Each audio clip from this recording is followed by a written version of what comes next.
وسهلا.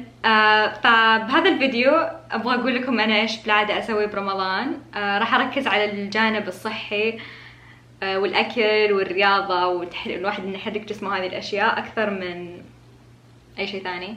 فحطوا هذا في بالكم. اللي انا اسويه برمضان قبل الفطور بساعتين اسوي يوغا. اول لما كنت اسوي رياضه كنت اسوي رياضه بهذا الوقت. بعدين لما يجي وقت الفطور افطر على تمر ومويه. انا بالعاده مره اعطش، انا دائما اصلا عطشانه، عشان كذا مويتي هالقد، فاشرب مويه مره كثير. فعشان كذا بعد ما افطر احب افطر على شيء خفيف، بعدين اروح اصلي، اقرا، اريح. بعد ما ريحت وكذا اقوم اتعشى. فاشرب شوربه مع خبز ساوردو.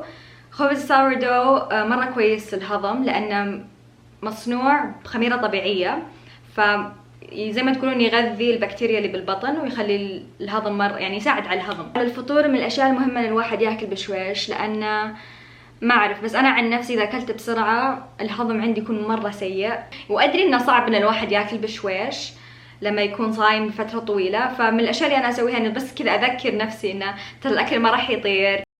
الشيء الثاني المهم ان الواحد يخلي اكله خفيف. بعد ما الواحد صام فترة طويلة ما نبغى نصدم الجهاز الهضمي بأكل ثقيل مقلي ولا دسم، فحاول اخليه شيء خفيف. الشوربة مرة كويسة للهضم لأنها دافية، والواحد أصلا غصب عنه يشربها بشويش.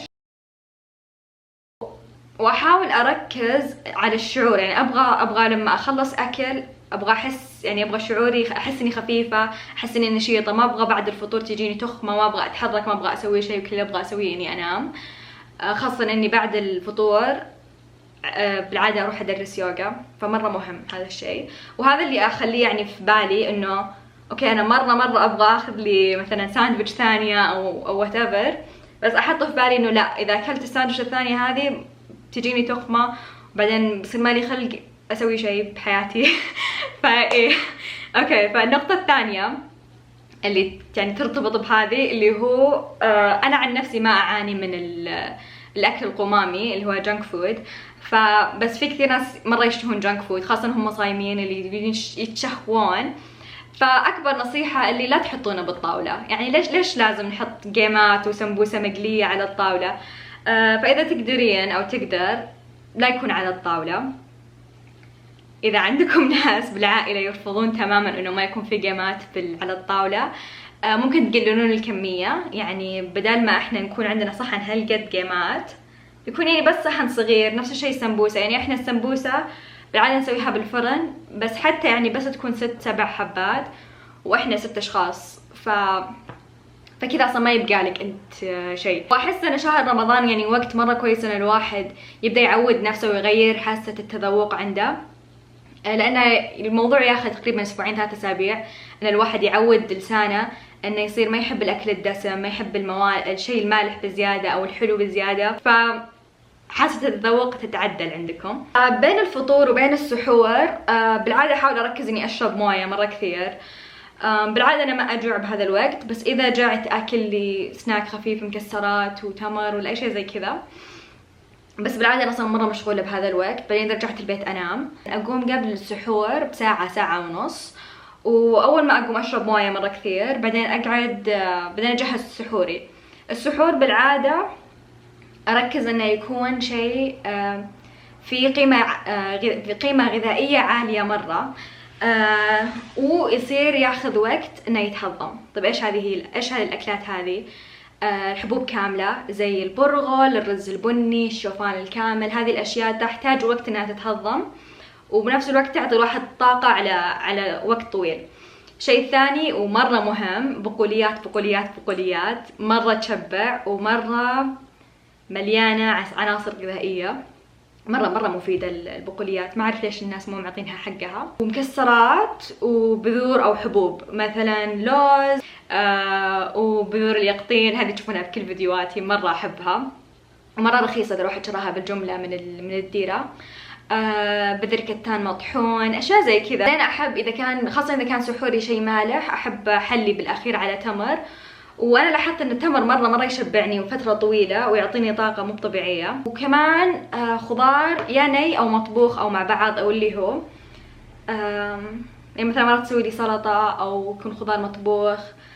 والاشياء الاكلات المطبوخه اكون انا مسويتها من قبل، ووقت السحور بس احميها فما ياخذ وقت مره كثير. وقت السحور مره اركز اني اعطي نفسي وقت مره كافي اني اتسحر على رواق، لان اشين شيء لما الواحد ما عنده ال10 دقائق وبعد شوي بيأذن وبسرعه يلا بس يعني بدخل اكل بجسمي، مره يعني تخمه مو طبيعيه بعدها. وبعدين بعد السحور يصير كل اللي ابغى اسويه انام، بعدين ينحاس نومي ويصير مالي خلق اسوي شيء. فعشان كذا مره اركز انه اعطي نفسي وقت مره كثير اني اروق، اتقهوى، اتسحر على رواق، يكون كانه يعني وقت الفطور بالنسبه لي. بعدين عاد لما يأذن اصلي وكذا بعدين اشتغل. بعطيكم وصفات مره كثيره، افكار للسحور للفطور، وان شاء الله بصور فلوجات مره كثيره برمضان عشان الواحد يصير عنده افكار وعشان لسه يعني يبقى الحماس. الشيء اللي مره مهم ان الواحد يحد من الصوديوم اللي في اكله. فالمطاعم فاست فود ولا يعني المطاعم يعني الوجبات السريعه او المطاعم الكشخه كلهم يحطون ملح مره كثير باكلاتهم، لانهم يبغون الاكل يعجبك ويبغونك تصير زي يعني مدمن للاكل. فعشان كذا اكيد انتم قد لاحظتوا لما تسحرون من مطعم اليوم اللي بعده تقومون يعني الفم ناشف والواحد يصير مره عطشان لانه في صوديوم مره كثير. فاحسن من هذا يعني حلو ان هذا الشهر الواحد يركز انه ياكل من البيت ويحد حتى من المنتجات المعلبات، لان هذه بعد فيها ملح مره كثير. بعد ما اصلي وكذا على الشروق اروح امشي شوي بالحاره، يكون وقت مره رايق والجو مره حلو. هذا الشهر احس وقت يعني حلو ومناسب ان الواحد يعدل حاسة التذوق عنده، يعدل من عاداته السيئة، يحسن من صحته، لان هذا شيء مره مهم. يعني ما نفصل، المفروض ما نفصله عن الدين، لان هذا الجسم يعني زي ما اوكي ما ابغى اتفلسف.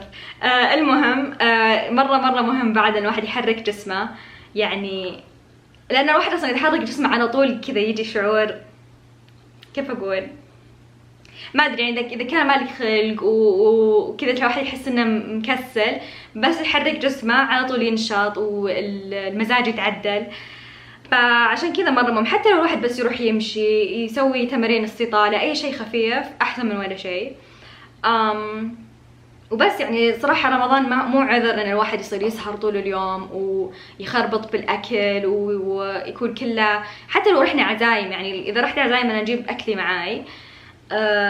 وعادي الواحد الناس تتفهم الحين، لان كل احد يعني عنده، يعني الناس عندها مشاكل صحيه، يا قاعد يسوي دايت غريب ولا، فالناس تعودت. فعادي ابدا لا تستحون. وبالاخير حتى لو زعلوا هذول الناس هذه صحتك، مو صحتهم، مو جسمهم جسمك. فعشان كذا واحد لازم يسوي اللي هو يريحه، والناس تتفهم مع الوقت.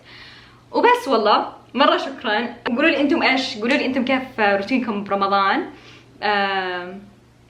وايش بالعاده تسوون، ايش لقيتوا يعني ايش الروتين اللي لاحظتوا انه يناسبكم اكثر شيء برمضان. اوكي ام رامبلينج. وبس والله شكرا، ورمضان كريم او كل عام وانتم بخير.